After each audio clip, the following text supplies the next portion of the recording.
Raditz may have a plan, but all his cunning is nothing to the defender of Earth.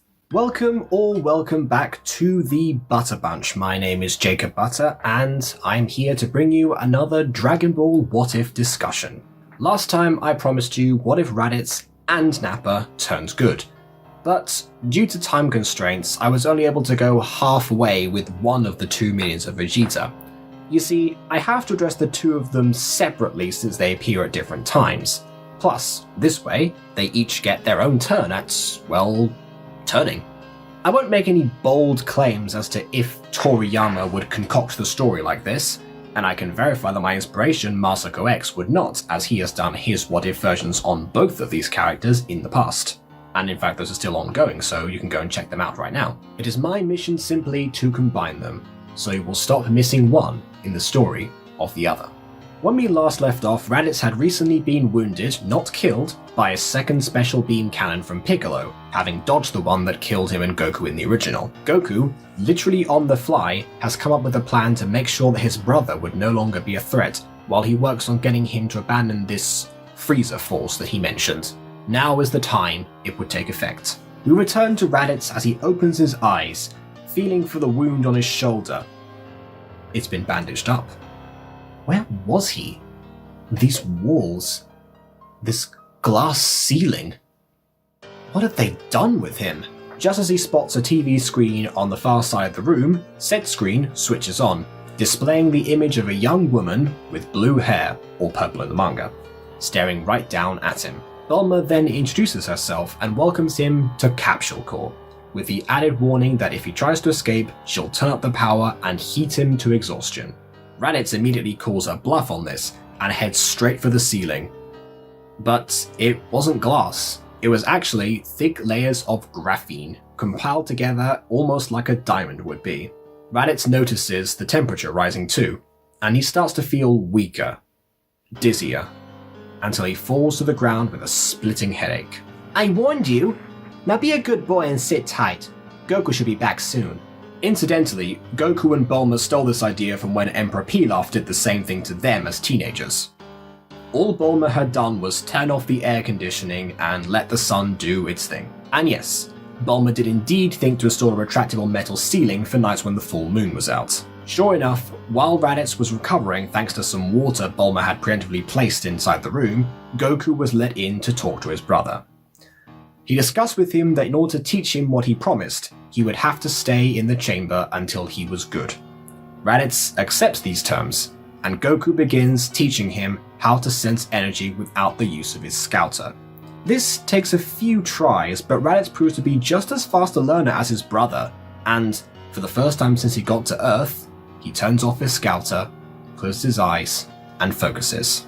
Well, bro, can you sense me? Where am I in the room right now? Raditz was indeed closing his eyes, but landed a stomach punch to his brother nonetheless, winding Goku. Going all out, Raditz powers up to his strongest ever and blasts Goku with a double sundae, which he only just misses. Raditz begins attacking furiously, with Goku on the back foot. Did you really think I was simply going to change my mind just because you had something I wanted? It's clear now that you won't be joining me, Kakarot, so I have no use for you alive anymore. Raditz beats Goku quite badly before the temperature increases as Bulma programmed, rendering them both unconscious. Goku is removed from the chamber, and he notes that Raditz seemed even stronger than the last time they fought. Neither he nor Bulma realized that they were giving Raditz a Zenkai boost every time he tried to escape. His power level had gone from 1200 when he first landed on Earth, to 1350 when he tried to escape for the first time, to 1550 just now. Goku in turn had gone from 496 to 554. Bulma does note this is very similar to the way that Goku usually feels after a particularly gruesome fight. Goku agrees, and thinks that it might be interesting to train with his brother. You know, if he'll stop trying to kill him. So he decides to come back the next day, and proposes exactly this to Raditz. Now you might think that Raditz would just try to kill him again, but he doesn't want to go through that kind of heat rush a third time. Also, if Kakarot can make him stronger, he might be able to escape in one glorious attempt somewhere down the line. And so begins a week of the two Saiyans training together, getting a feeling for each other's movesets and fighting styles. Raditz actually begins to relax around Kakarot, thinking that this expedition to find his brother wasn't a mistake after all. Not just because he had someone who was weaker than him, but because he felt more complete. Saiyans don't usually think about family, but they do bond in combat.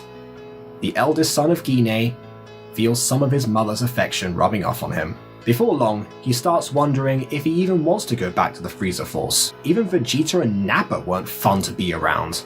On Earth, with his brother, he was actually starting to feel happy. And Goku notices this. This sentiment is only magnified when Goku decides to bring Gohan along for his training sessions. By this point, Raditz was in full mental mode, coaxing Goku to catch up to him.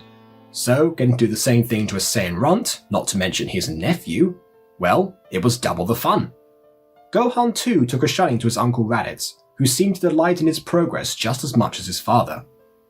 While this went on, Raditz received one other visitor, and that was Bulma. At first, Bulma sent in Raditz's food by machine, but as Goku and Gohan slowly made progress with him, she decided to bring it in herself, maybe with the help of some of the 10 chefs Capsule Corp had recently hired.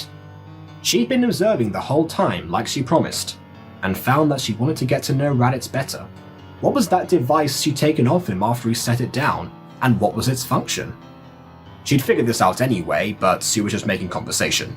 But more than that, she wanted to know about him, an actual alien from outer space. And quite a handsome alien at that. Yes, how could she not? As she'd been observing Raditz for so long, she really started to grow attached to him, attracted to the mystery, the strength, and the physique of her captive. But Jacob! Bulma's supposed to fall for Vegeta! They're so meant for each other! She's not just going to fall for the first Saiyan that shows up! Well, technically she did. During the 23rd Tenkaichi Budokai, it was clear that Bulma was outwardly attracted to Goku, and only backed down after Chi-Chi appeared on the scene. This attraction to Raditz was more than that, something she couldn't quite explain, but existed anyway. And this did not sit well with Yamcha. Not wishing to confront Raditz directly, he made it very clear to Bulma that he didn't like her being anywhere near that brute. Bulma, of course, didn't take kindly to being told who she could and couldn't be around. And this was the subject of many a domestic argument between the pair of them. Bulma took it upon herself to spend even more time around Raditz out of spite, learning how to use the scouter for herself and telling him a few stories of the adventures she'd had with his little brother. These encounters, though pleasant for the pair of them, ended up being a huge mistake, as one night Vegeta and Nappa heard about the Dragon Balls. Their time waiting around to see if Raditz bit the dust already was over. It was time to burst into action and take matters into their own hands. Sure enough, one day during a three-way training session with the Saiyans, as supervised by Bulma, they all receive a message from Kami warning them that 2 or more Saiyans were on their way to Earth, and they meant business. Raditz had told everyone about Vegeta and Nappa before, and Goku was very excited to test himself against the Prince of all Saiyans. But Raditz knew that they weren't ready, and Goku did too. He looked towards his brother, and then at Bulma. It was time for Raditz to be set free. And that's where we're going to be leaving things for right now. So, what do you think? Was this a good way to dynamically turn Raditz good? I hope so, because next time, I do promise next time we are tackling Nappa. Let me know your thoughts by means of liking or disliking and leaving a comment on where the discussion should go. I'll see you all soon enough for another Butter Bunch video. Toodle pip.